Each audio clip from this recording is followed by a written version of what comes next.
Right, the Must Point podcast Beyond the Wire.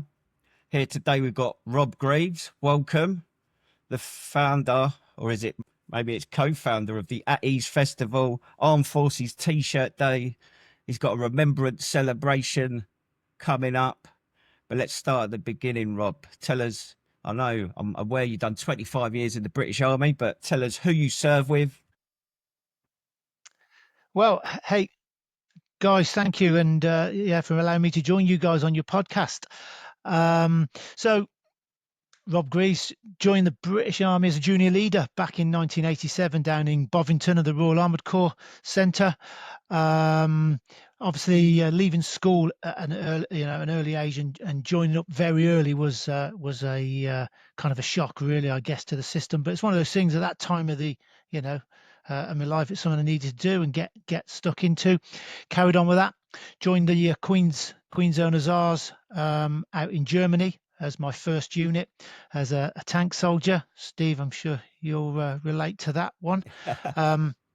But quickly found myself morphing towards the gymnasium side of life, doing the sports, doing the adventure training, doing all the activities that kind of led me into the gym. Did 7 years with the 5 years with the Queen's Own Hussars, and then we amalgamated in Fallinbuster with the Irish Hussars to become the Queen's Royal Hussars, which are still formed today. Served a couple of years with them before transferring into the Royal Army Physical Training Corps. Yeah, I mean, everyone likes a Corps man. He was one of them. Yeah, one of them. A Punisher. A Punisher, yeah. Fair one. Well, it's just one of those jobs you didn't ever think I was going to go that way. You just end up, doing that role, moving into the gym, realizing, hey, this is the place you want to be. Yeah. Vests, shorts, kicking around all day. Not on the tank. We're only jealous, Rob. Well, we're only jealous. It's not for everyone. Exactly. So go on. So did you go? So how did you find Germany as a young lad? Because I know we've spoken to, I think, a few people that literally that was their first posting, and it as you said, it puts hairs on your chest, doesn't it? Makes a man of you. I think you grow up really quickly. I was 17 when I got out to Germany, so all of a sudden, left home, done training, moved out. This foreign country. When I travelled out there, it was the first time I'd been on a plane. When I landed in Hanover, picked up in the old white military coach, driven to the barracks, welcomed by the provost sergeant at the time. Not a nice man, but you get on with it. He's there shouting at you into your accommodation, and then you get on with it. It was very daunting. Back end of the 80s, Cold War was coming to an end. There wasn't a lot going on in Germany in terms of what we were preparing for. It did seem like it was coming to an end, and it was interesting times. But you grow up quickly when you're out there, and there's so much to be said for those early parts of a soldier's career out in Germany. It was an interesting place. Had its ups, has its downs, its highs and lows. We all remember the fuel coupons and the cheap beer and all the stuff that comes with being out in Germany, the ration cards. But yeah, overall. Yeah. So did you deploy anywhere at all during the 25 years? So when I was out in Germany, I didn't deploy with the QOH or the QRH at the time. It was one of those, the first Gulf War happened. We had a squadron in Cyprus at the time. We had a rear party. The Queen's Royal Irish Hussars went out to Desert Storm, so we were kind of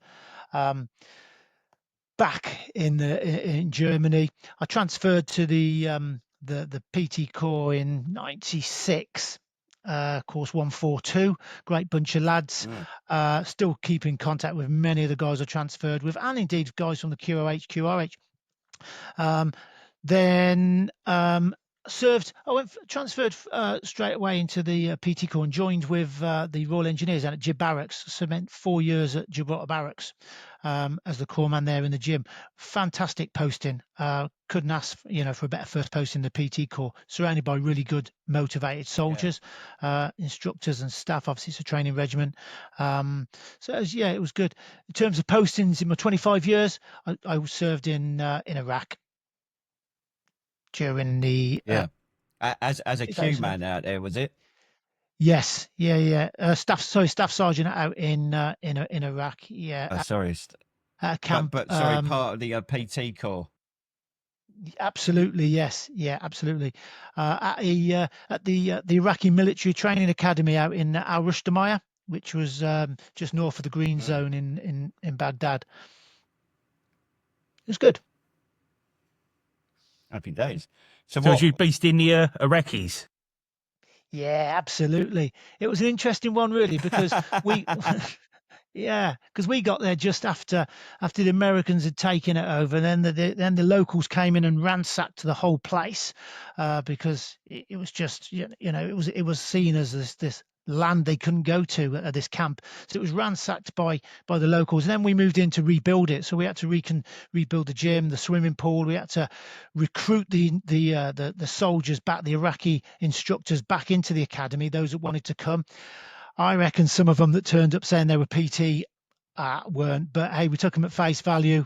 And then we had to get the soldiers through. We had to get them back in, and we had to make sure they were ready to go and deploy, as you guys will know, out onto the ground with the Iraqi military to take over security, of the major cities and establishments. How did you find their discipline compared to British soldiers? I tell you what. I found with the instructors, they were hardcore on them in terms of how they treated them, and they didn't mess around with them. I mean, I remember traveling to a place called Zarko in the north of Iraq, in Kurdistan, where they were teaching their army. As you guys know, it's there's the difference of soldiers in the country, and these guys were hitting them with hose pipes, lengths of hose pipe, just to motivate them to get them over the assault course. And I thought that's something we could use back in the UK if we could get away with that. But hey, maybe not. But the actual standard of soldier wasn't too bad. I mean, they were fresh. They had a big journey ahead of them, and some of them weren't sure what they were about to undertake. But the instructors were very hard on them. It was very disciplined. I always forget how bigger machine the British Army or the Armed Forces actually is. Like all the support services and just obviously it's quite easy. Obviously, I remember the omelette in Afghanistan, and the British troops that were training the ANA and that. But then obviously we're there to support their sort of PT stuff, and it's just a unrelenting beast, isn't it? The British forces at war. Yeah. Absolutely. We all bring different skills to the party as well, so I mean, these were unprecedented times. They didn't have the army to support the country, and it was something that we had to throw everything at, really. If we wanted to ever get out of the country, we had to make sure they were there to take over the lead. And hey, whether it's worked or not now, who knows? And who knows? Where these guys are now that we trained. But it was an experience, and it was one that I'll always fondly remember, because again, you meet some nice guys. Yeah. So was 25 years time served, and that was your time to get out? Got out in 2012. The transition was super easy for myself, really, because I just went back to work for the military again as a rehab locum instructor. Pretty simple, because I just travelled around the camps that I was familiar with, the people that I was working with. Again, the clients, the patients, they're all the same. The banter was the same. I was just dressed as a civvy. Yeah. Life was good. It meant I had to travel. It meant I had to, again, be away from the family from time to time, which was the catalyst for me, finishing that, really, and just becoming a grown-up civilian. So what did you do after that? Yeah, so I took a time out, had a bit of time at home. We just bought a house in the Forest of Dean, so I was doing a bit of work on that. Went to work for a local electrician, just helping him out, doing that kind of stuff. And now I work at Gloucester Cathedral in the maintenance team. So I do 3 days a week working on the cathedral. Super job, fantastic place to work. Great team of people at the cathedral. Few squaddies in there as well, ex-military, which is good. Yeah. So how did you find that? Because by the sounds of it, that sort of transition into doing the same role you were doing, but in civvies, that sounds quite familiar. But how was it sort of completely leaving behind that environment and moving into the new role? Did you notice any changes or Life outside the vest. life outside the Outside vest? vest, Yeah. absolutely. No, I'll be quite honest. The transition was really easy. It was as simple as just taking the uniform off and putting another one on. It's going back to the familiar surroundings. I was going back onto a camp that I was really comfortable with, and my first place I went to was actually down at the RLC down at Cirencester at the admin for the loading at Bryce Norton. I forget the name of it now, but yeah. So there was a corps man there, so I had lots of banter with the corps man. The patients were the same. It was just the same kinds of injuries. So nothing was different other than the uniform. I didn't miss being in the army. I saw it as a stepping stone going forward.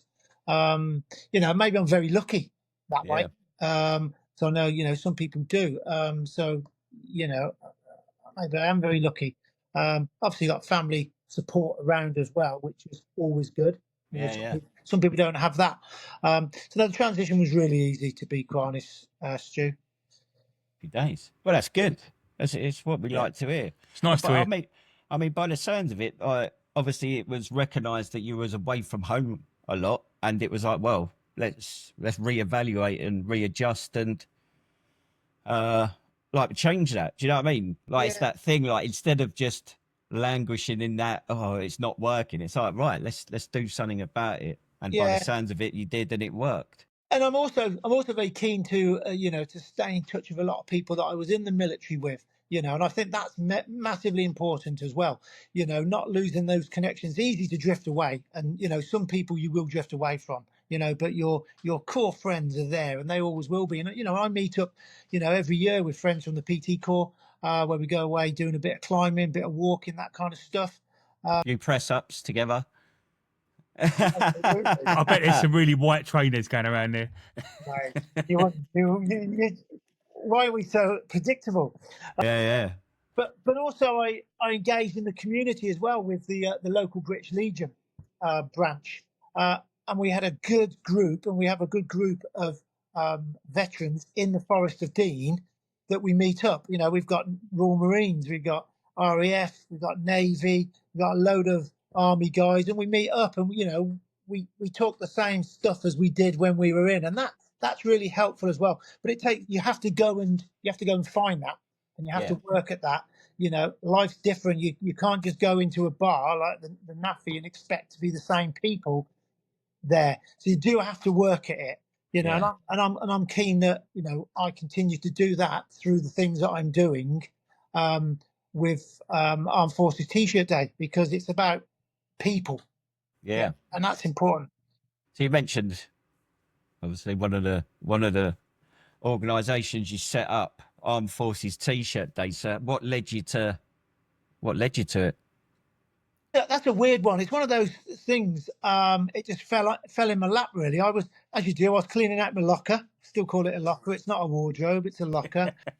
I was cleaning out my locker, and I just came across all my old T-shirts. And as you guys will have plenty as well, you've got squadron, regimental T-shirts, tour T-shirts, all that kind of stuff. And I just didn't know what I was going to do with them. And and I said to myself, am I going to wear these T-shirts again? And it was then, why aren't I wearing them? Why aren't I, putting this T-shirt on and showing people who I was and what I was? So I run the idea past a few friends, saying, hey, what do you reckon? I've got this idea. It might go nowhere, but we'll see. And they went, go for it.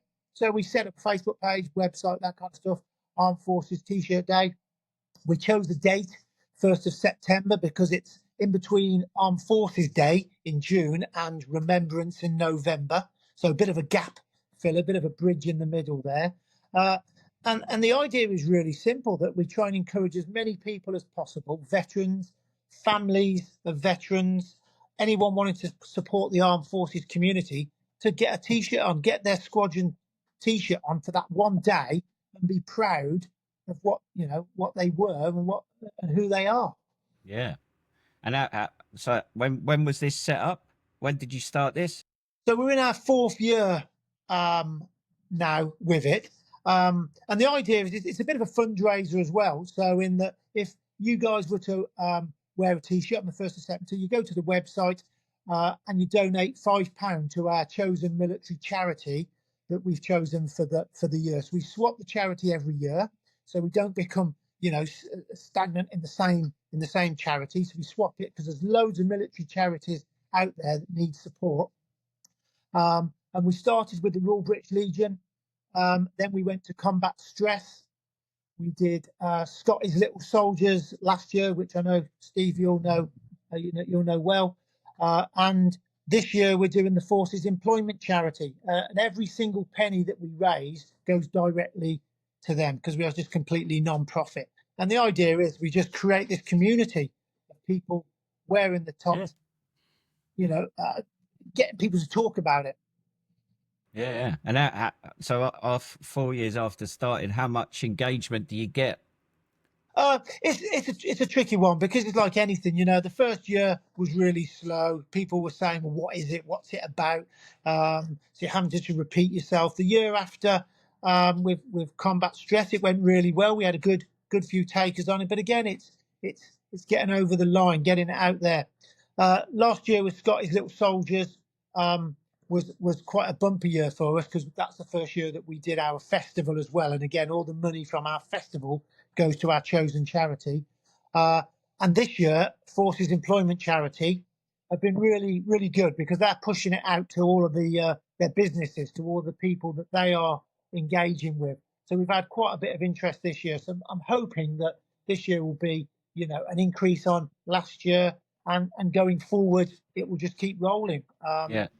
You know, because obviously, like you say, it's about raising money, but it sounds like it's more than that. It's not just about raising the money. It's about rediscovering that identity, reconnecting, which by the sounds of it, was instrumental in your smooth transition.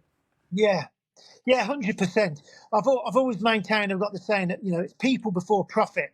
As soon as you get that the wrong way round, you're kind of losing what you're about. So we're about people. We're about people wearing their T-shirt, posting a photo, should they wish, on social media, hashtagging us, Bear Arms for Charity, which is our tagline, and just saying to people, this is what I did. You know, wearing it to work is another thing we're getting into now, is getting employers to recognise that they have veterans in their workforce, and saying to them, yeah, wear your T-shirt. I don't care what job you do, but I want to let you wear your T-shirt.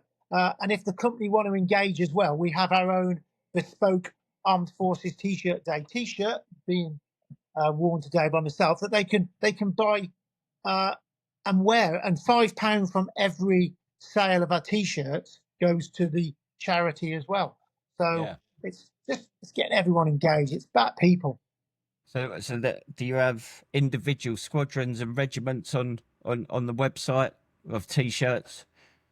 No, it was something that we did speak about, but what we didn't want to do is kind of lose track of all the elements of it. We have people that post their pictures. This is me in my T-shirt. Other people, because they will then be seen by their social media friends, and that kind of has a roll-on effect naturally down that kind of thread on social media. We did speak about having going Army, Navy, Air Force, and and kind of splintering it. But you know what? We just want people just to post on their social media, hashtag us. We will upload it to our Facebook page and our website, and just show people off for supporting. Yeah, it's. Is there any funny T-shirts you've seen? Yeah, we've we had a few last year. For some reason, the RAF seem to do funny T-shirts for their tours and stuff. They seem to, soldiers. It's very much your badge, and where you're going. But the RAF seem to mess around a little bit, throw a few dips on there as well. I saw one about someone that worked on the helicopters, and it was I'm the biggest chopper or something along those lines. I forget what, but it's good that people are posting that and are happy to wear it. Yeah. Have you seen the? I'm sorry. Go on, no, go on, Steve. Have you seen the Green Jackets Basra Palace T-shirt that they had? It's got Basra Palace on the chest in the style of Carlsberg, and then on the back of it, it's got probably the worst palace in the world. I've got one, but it won't fit me no more. Oh, hey, get it on, Steve. Get it on. It could be like a little crop top, Steve. Yeah, boob tube. So how can people get involved in Armed Forces T-shirt Day? So it's the 1st of September. Yeah, it's as simple as going to the website, clicking on the T-shirt tab on it, because there's other information on there as well, and you can then choose to wear your own T-shirt, donate the £5, and just it's as simple as that. But wearing what we're trying to do is, we're not a T-shirt company, so we're not looking to sell T-shirts per se. But if people want to get involved and want to buy a T-shirt, then we have them available through a UK-based T-shirt provider. But the idea is that you, Steve, everyone wears their own T-shirt because that's personal to them. Yeah. And that you might, a relative might want to remember someone that's no longer with us, so they will wear a T-shirt. And the donation, some people don't donate all the time. I get that, because we see the amount of people that have worn T-shirts to the money. That's not a problem. They've put themselves out there. They've posted a picture and they've said, this is me. And that's the most important part about it. But going to the website, all the information's on there, on the Armed Forces T-shirt Day website, where they can get involved with the numerous things that we're doing. Yeah. So is it just you in the team? Because I'm thinking this sort of campaign, and what Steve and I have been learning, that social media is key to everything nowadays, and it's about generating that interest. So are you responsible for everything, or do you have a team around you in that regards? I couldn't do it. I think you've gathered my skills when it comes to IT. No, we've got a team of volunteers that have put themselves forward to help out. So got a lady up in Worcester that helps with the social media, Sarah. She helps with the social media stuff. She's into that kind of stuff. And it's it takes a special person to be able to keep generating that kind of social media presence. My wife is the fact checker for me. She will tell me what I can't put out more than what I can put out, because we get carried away. We don't have a fact checker, do we, Steve? We just go, fuck it. Just wait for the feedback. Yeah. Wait for the feedback. Yeah, that's a good way of doing it. But no, she likes to say, well, yeah, you can't do that. I've got a guy, Steve, who does all the graphics and stuff for us. Again, getting the image out there, getting the brand out there is important. And I'd be doing stick men. That's my level, and trying to put that out there, it wouldn't work. So I've got a graphics guy that does it, really good, really appreciative of him and the team behind us. And I've got an RAF guy for his sins that helps out. So have we. Yeah. He's gone missing again. Yeah, well, he does that as well, but he helps out with just getting involved, say with the festival, pushing it. He's quite a bit of a social media kind of guy, so he likes to push it out there. So that's just in a nutshell. Yeah. That gets involved has got a guy who sponsors us, a guy from Nordic Alpine Adventures. So he runs. He's ex-military, ex-PT Corps, and he's got his own adventure training business, mainly skiing, but does other stuff down in Germany and Bavaria. So he sponsors us with little bits that we need as well, and he's been fantastic, because if we need flags, if we need stands, if we need, he's always come up trumps with that. So it's just that little bit of help. Happy days. What's the future? What's the vision for Armed Forces T-shirt Day? Where would you like it to go, apart from to be a national event, bank holiday, fucking everyone putting one on? But that would be fantastic. If walking down the street, I saw someone wearing a T-shirt on the 1st of September, and I just tapped him on the shoulder and said, "Oh, nice one. It's might be para Reg or whatever. Nice one, Reg. Why are you wearing that?" And he'd say, "It's Armed Forces T-shirt Day." You know, Yeah. that would be really nice. I'd like it to be a national event, and I don't see why it couldn't. Yeah. Going forward, Armed Forces T-shirt day. I like organising stuff, so little things throughout the year. But ultimately, if it became a national event, would be fantastic. Because this is the thing, and it's come up in other interviews that we're getting further and further away from the likes of Afghan and Iraq, and where it was front page news every day of another soldier passing. And there seems to be, I'm not saying that the public or media is disinterested in the armed forces. I don't think that's true at all. But I think it sort of interest wanes a bit, like when it's not in your face all the time. And it'd be good to get the media back on board and get some engagement. Yeah, 100%. I mean, it only takes that little switch for it to go to the next level, and we haven't got that yet. And I'm sure I will at some point be able to move it up a level. But do you know what? I think you're absolutely right. Nowadays, the focus has moved elsewhere. I mean, it's clearly shifted to politics and what's happening, around the world with politicians. Obviously, the war in Ukraine, the war in Gaza, that kind of stuff, which is, awful. And we're not involved, directly, thankfully. But you're right, the media attention, the public's attention has moved away. And I think we're seeing that as well on the ground when it comes to things. I think when you have days like Armed Forces Day, for example, is it being supported as much as it was a few years ago? I don't know. I don't see the numbers there. I'll be quite honest, but that might be just from where I live. I don't know. It's There seems to be a variation depending on where you are in the country. 100%.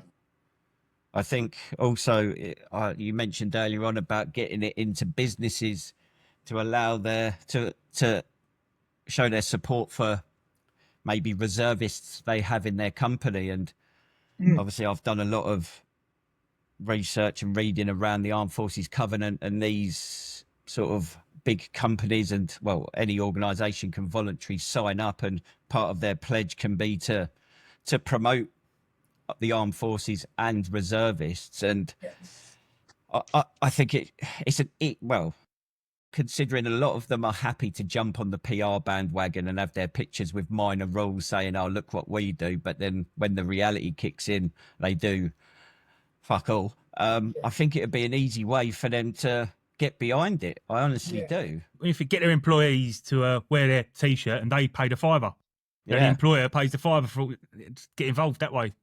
Absolutely, and it's a win-win for them in a way, because they're showing their support, that they're showing that they appreciate the people they have in their team as well, by letting them do that. And if they were to get involved as a company and go the full hog, then hey, great! What a way for a company just to to naturally show their support.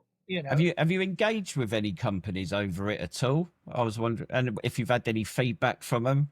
Yeah, so this like I mentioned, the Forces Employment Charity have obviously their connections, and they've been doing a lot of work for us, promoting it to their companies they work with. And we've had a good few interested companies get back to us.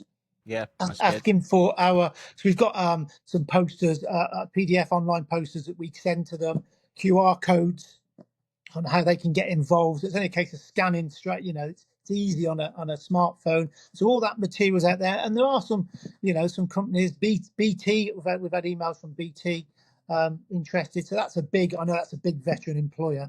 Yeah. But this is the first year I think that we've really tried to engage with the companies. To start with, I thought if we could hit the veteran community and get them, it might just naturally trickle into the businesses. Probably a little bit naive of me to think that straight away, but this year we're going to see how it goes, and it's safe just getting that one switch that will move it to the next level. Yeah, happy days. So this At Ease Festival, where did this idea come from? Oh, just got to keep moving, and you got to keep moving forward, doing stuff. Yeah. And again, like I alluded to what I said earlier, people before profit. I'm all about getting people together in their own safe environment. And that's where this came from. I wanted to create a venue, a weekend, or something, call what you want, to enable like-minded people to come together in a safe space where they could tell the stories, drop a few F-bombs here and there, and know they're not going to be judged by people. And so that's where At Ease came from, the music and camping festival. It's on the last weekend of August, 29th to the 31st of August, so just before Armed Forces Day. Our USP is it's veterans for veterans and their families, and anyone wanting to support the armed forces community. I mean, it's not just about squaddies getting together and having a piss up. All our bands come from the armed forces community, be veterans, be supporters, be families of, and all our store holders are the same. So it really is about us getting together and appreciating who we are. Yeah. So, and is it the same team that you work with on Armed Forces T-shirt Day behind the festival? Yeah, absolutely. And everyone comes into their own on that. We've got our little bits that we do, and we just come together, and it works. It's not like Glastonbury. We've not got fairgrounds. We've not got loads of things happening. It's just what it is. It's people coming to a venue just north of Worcester, a place called Spilsbury and Jones. It's a microbrewery. They're happy to host us. They've got strong connections with the military, and they let people just relax. Yeah, I mean, it's as simple as that. I want people to be at ease. Hey. Yeah, there you go. So what? How many years has it been running? What? So it is. Yeah, sorry for interrupting there. Yeah, so this is our second year that we've done it. So it's really its infancy stage.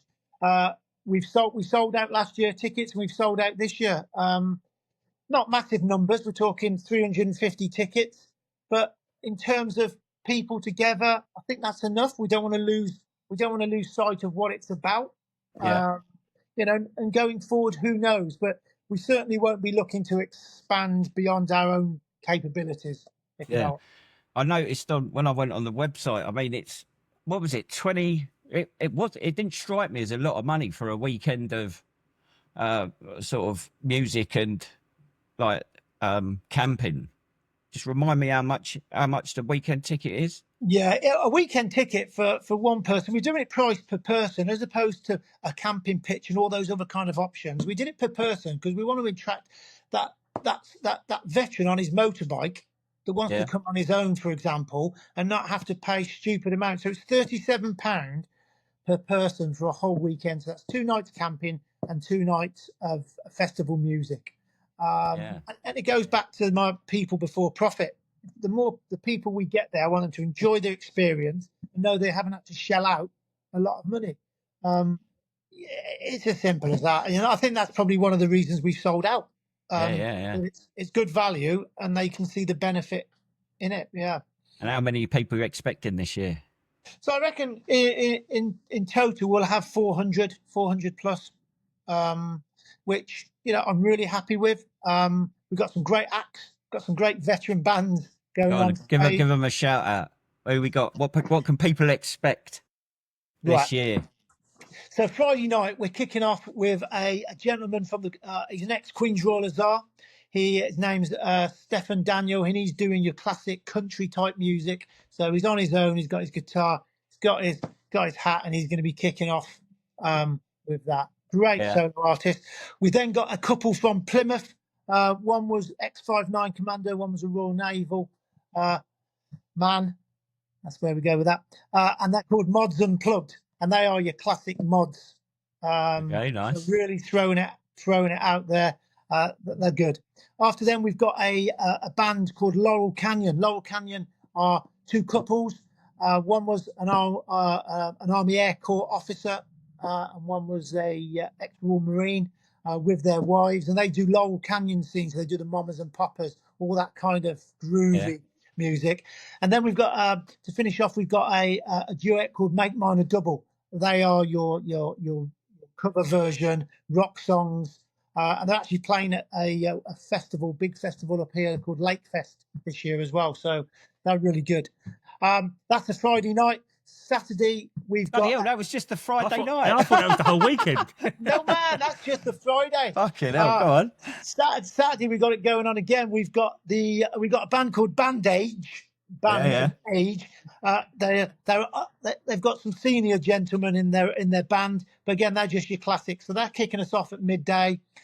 We've got your Military Wives Choir singing this year from Innsworth, so really looking forward to that.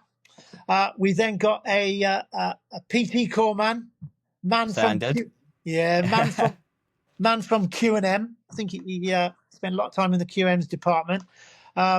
He's then going on next with some of his own music and again some classic covers which he's twisted a little bit. We then have an Army Air Corps guy again. Must be Army Air. Someone with the Army Air Corps getting into music. We've got the Army Air Corps guy then doing there's a three-piece, just doing some soft rock classics in the early evening, and then we're finishing with a band headlining called Silverback, which is a couple of Royal Engineers coming down from Leeds, and they're going to do your rock classics.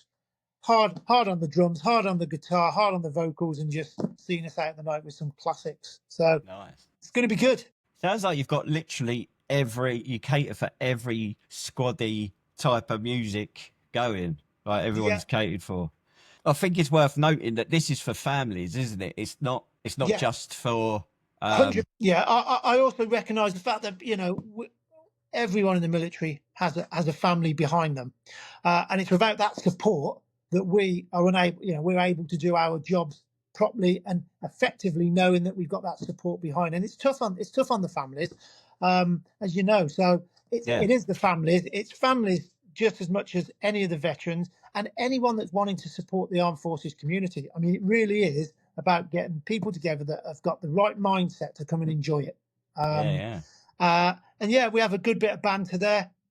You've only got to get a microphone in front of someone, and And what? So what is it? Just a case of bring your tent or caravan or a fucking shelf, a fucking basher, poncho, whatever you've got. Come along, pitch up, and chill out and just get involved. Get there. The actual venue is set within the orchards of the brewery, so you've got all the hops and the fruits all around you. So you're actually in part of that. Setting is really nice. They've got a fishing lake. It's next to the river Team, so you can get in the river. You can fish in the lake, but it's pretty much anything you want. The ground is suitable for motorhomes, caravans, camper vans, your bog standard tent or whatever. If people want to go under Basher, they can go under Basher as well. It's no problem at all. Yeah. And I take it, well, you're in a brewery, so there must be a bar there for those that drink. Steve, you'll be all right, won't you? Oh, yes. Yeah. The brewery is fantastic as well, just because it's all done in-house. So where the bar is, you can actually see where the actual ale is being made. And they do a variety from your lagers to your ciders, the whole spectrum as well. It's called Spilsbury and Jones. And they're pretty good at what they do, and I thank them for letting us have the venue because they appreciate what we're doing. So it's there's food available there. They've got. I was just going to say, what about the scoff? Or do people have to bring their own rations? Yeah, you know what? I might get them to do that this year. Let's see what turns up. Now there's an on-site food hall, chow hall as well there for guys to order what they want, and it's all cooked to order. So. Like I say, there's no rush. You order your food, you'll get it 10, 15, 20 minutes later. It's all about chilling and getting on with the weekend. Yeah, so, I mean, you're sold out this year, but if people want to have a look at, I take it you've got a Facebook page, haven't you? How do they find your Facebook page? So the Facebook page, Armed Forces T-shirt Day. If they go on there, they'll see everything we're doing as Armed Forces T-shirt Day. The festival's got its own Facebook page called At Ease Festival. Can't miss it. It's a picture of a guy standing at ease in the picture, and all the information, the photos from last year are all on there as well, so they can see what the vibe is. They can see exactly how it's set out. It's a chilled place to be. Yeah. And going back to that faithful question of where do you want it to go? I'll be honest with this one. I think where we are at the moment, and in fact how fast we sold the tickets this year was really quick. The venue, we were limited by our venue on this one. I would certainly like to continue to get veteran bands involved. Again, we had a lot of interest from the veteran community for bands this year again. So I'd like to just keep that momentum going with them, encouraging more veteran stalls, that kind of stuff, although we are limited by the venue. So that's where the numbers come to. Probably we wouldn't do much more than what we've got this year. We might go to 450. What I don't want to do is spread ourselves thin and make it something, like I said, that it's not. I think our USP is what we are now. And it's a fundraiser. Again, all the profits are going to our chosen military charity, the Forces Employment Charity. So, last year we made $7,000 for Scottish Little Soldiers. If we can make 10 this year, perfect. That's brilliant. That's brilliant. It's there. Have you got anything, Steve? No, I just think it's amazing. It really is. Yeah, looking forward to it. I really like that. I can sense with you that having that. It comes down to that connection again, doesn't it? Keeping in contact, not isolating yourself. And it sounds like you put that into practice in your transition, and it's worked well. And that's what this is about. I mean, let's all get together and celebrate that we were in the British Forces by wearing a T-shirt, and let's get together and listen to some music, because who don't fucking like music? And Taliban. The Taliban, yeah, fair one. Yeah. Well, there's no Taliban going, is there? Fucking that'd be a bit fucking hearts and minds to a new level. But do you know what I mean? It's just it is that connection, isn't it? Which we all go on about. Yeah. You've got breakfast clubs, football clubs. You've got PTIs who go climbing and press ups together. It's just another excuse to get together and have a laugh. Yeah. And it comes back. It comes back. Yeah, it comes back to that. People. We are people. That's how, as human beings, we need connection with people. If we isolate ourselves, then it's a spiral. Let's get together. Let's start talking about each other. You know what I mean? We only have to see in the news and recent news about, soldiers taking their own life. It's heartbreaking when you hear it. And I think we just got to keep plodding. And if we all do a little bit, like what you're doing, being able to put this out there, you're a platform to be able to spread the good news of what people are doing. If everyone does their little bit, it works.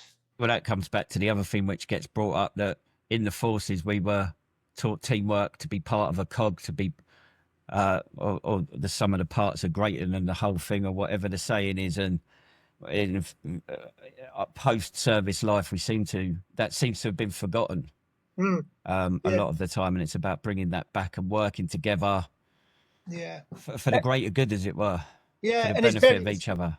It is very easy to slip away and just lose touch, lose. Social media is a double-edged sword, of course.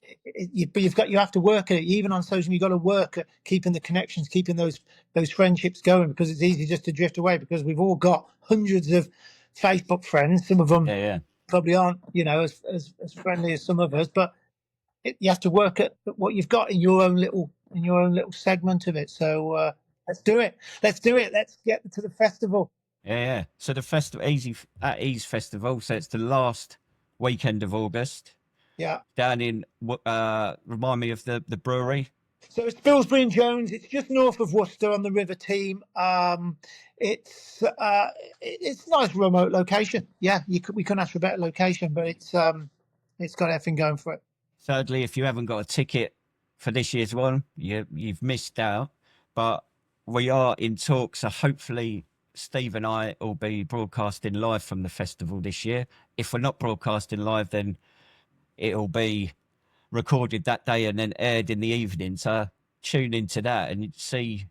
I'm sure we'll listen to or video some of the bands, have a look round, interview some of the people, and hopefully, well, as you said, we'll do a little bit and to promote it and see where it goes. And hopefully next year you'll be sold out by February. Yeah, well, you're going to have a crack. You're going to meet some characters there, I tell you. Yeah, I can imagine. Absolutely. So I think you're going to have your work cut out. I think it'd be really good, actually, because say last year I met some fantastic people there that I hadn't met before. So it's not just about meeting old friends, it's about making new ones. And what I think one of the take-home messages from last year was there was a guy there who had been very reclusive, and he went with his wife, and his wife came up to us and said thank you. This is Yeah. the most relaxed that she'd seen her husband in many years because of what I'd been through. And that was the point that we said, let's do it again. Because we weren't sure whether we were going to do it again. We didn't know, and let's do it again.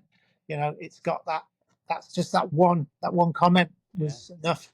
So and that's the thing, is that sometimes doesn't have to be grand gestures or bloody massive amounts of therapy. Just that little bit of connection can make a massive difference to people's lives. Yeah, and we had 2 Royal Marines that met that both served in the Falklands. Didn't know each other, came together, saw the T-shirts. They're both wearing T-shirts and went, all right, Royal. Got chatting, boom, both served in the Falklands. Yeah, it's a win-win, I think. Right. All I can say is it's been great talking to you, and just another reminder of that connection matters, and for people to get involved. And as always, I'll put the links to Armed Forces T-shirt Day and the At Ease Festival in the comments, and when I share it on Facebook. And nice one. And yeah, hopefully, I really hope that we can do it live. But if we can't, we'll definitely there'll be something we can do. So No, we'll make it work. That's what we do. We'll make it work. Why not? It's exactly. All right. Anything else, Steve? Nah, can't wait. Anything from you, Rob? No, I just want to say thank you for giving me the opportunity just to put it out there. Thanks for coming.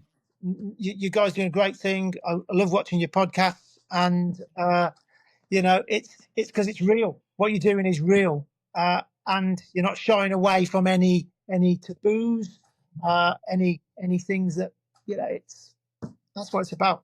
Exactly. That little bit of connection. Yeah. So thank you very much. Take care, and hopefully we'll see. Well, we will see you at the end of August, and hopefully these listeners will be listening live. Absolutely. Oh, remember PT? Oh, so I forgot to mention PT is 6:00 every morning. I've got a biff chit. Yeah, laminated. Is it Fablond? Oh yes. Yeah, just a whole lot. A3. Quality guys. Thank you so much indeed. See you later. Catch you later. Bye.